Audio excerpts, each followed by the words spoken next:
So the first question is, what is to you an effective change process? So I like to talk about the client's own change, because of course, change is just any difference in state.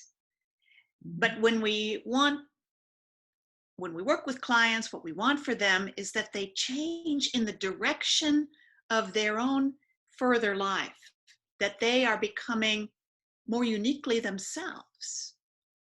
And the philosophy that focusing is based on, Eugene Gendlin's philosophy, says that everything alive has a kind of blueprint or readiness to be more fully ourselves. And he calls this the implying of life, or the life forward direction that's found in everything alive.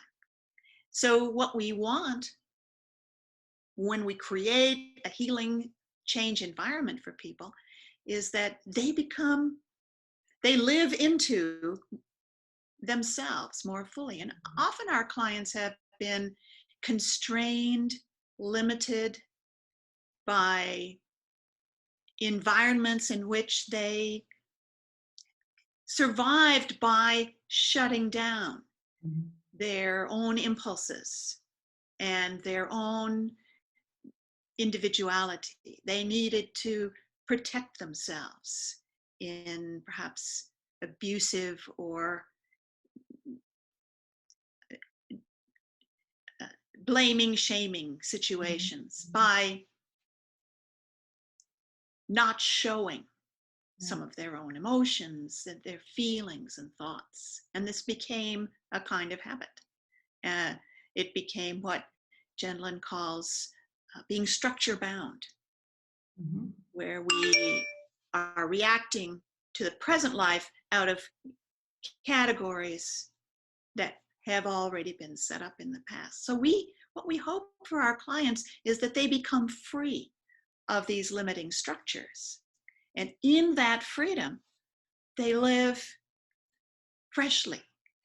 So what for you characterizes an effective person who facilitates change in people? What I think we need, related to what I've just been saying, is a kind of curiosity and freshness. No matter how many models and theories we've learned, and surely it's good to know many, that they will be on one side. Gendlin talks about this. Eugene Gendlin talks about this in his beautiful article, The Small Steps of the Therapy Process. He says, everything I've ever learned, and I wish I'd learned even more, I keep over here on the side in case I need something from there. And my own feelings and reactions, I keep on the other side in case I need something from there. And then I am just here with my client, with my eyes. So the willingness, no matter how much I know, the willingness to not know this person in front of me, that they will always be in uncharted territory, that they arouse my interest and curiosity, and that the first thing I can bring to this person is my warm curiosity, rather than looking down at a paper and taking notes and already knowing what they're telling me. Not, who is this?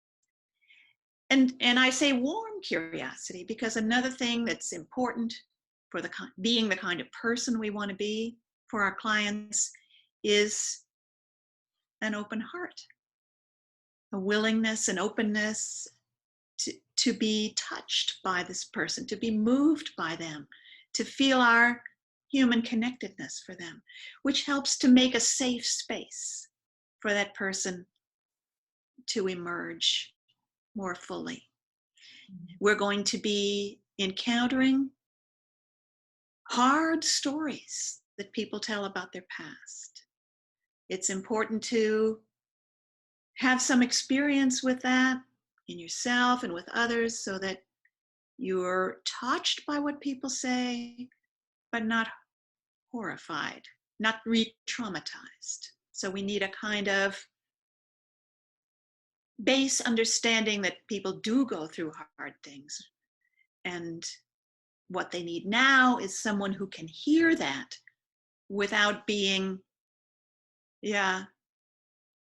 shocked and horrified, but who can help them be present to the feelings that are emerging.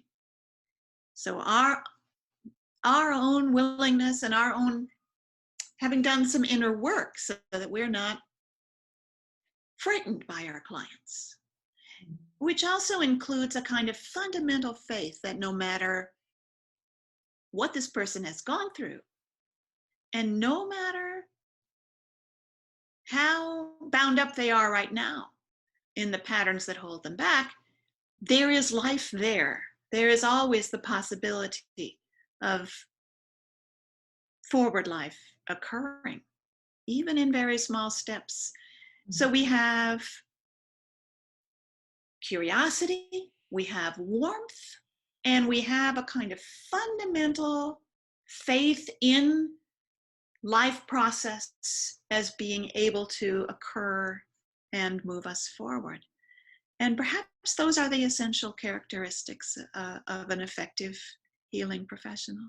Mm-hmm. What would you say about yourself? What experiences shaped your own development as someone who facilitates change in people? So when I was 22 years old, I met Eugene Gendlin. That was certainly a formative experience in my own life. My childhood in a small rural town with an alcoholic father and a mother who was always trying to pretend that nothing was wrong left me very distant from my own felt experience. And I responded to that by being a good student and living completely in my head, and yet in my personal life, acting out my longings and distress in various ways. When I met Eugene Gendlin and the group of people who had gathered around him, it was the first time anyone had ever looked at me and said, and how is that for you?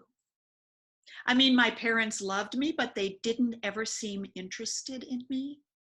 The idea that I would have an inner life that someone wanted me to speak about was completely revolutionary, and yet at the same time longed for, as if I'd been thirsty all my life and now was finally being given water. So I was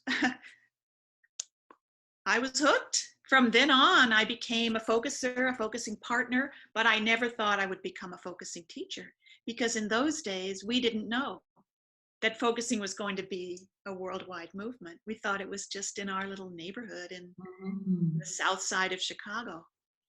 My life changed from that moment. And about 10 years later, when I using focusing, I realized that my career as a college teacher of linguistics didn't work for me, didn't feel right inside, and I needed something else. And my path I found my way back to Gendlin. And by that time, his book had been published. He was teaching workshops. He asked me to help with them. But the changes that happened for me led the way.